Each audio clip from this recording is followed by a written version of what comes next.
सकाळू सकाळू बाहरी पड़ू जगतसिंहपुर अन्य एक प्रसिद्ध शैवपीठ नंदमणि महादेव। यह नाउगाँ ब्लॉक रे अवस्थित।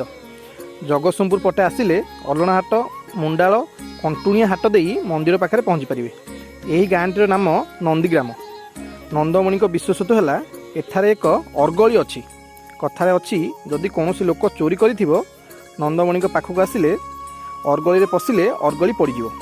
ए पर्यंत अर्गली भितर केही साहस करी पशि ना। बाहरु बाहरु चोर जेउ पटिया चोरी जिनिस दे दिए। मु शुणी जदि गाँव में किसी चोरी हुए लोक कहती चलो जीवा नंदमणि पाखक। महादेव को कृपा अपार। पिलापिली न होउथिले नंदमणि पाखे पूजा कले पिलाटी हो बोली अंचल लोके विश्वास करती। दैनिक 6 किलो चाउल रोषे करी भोग करा जाए।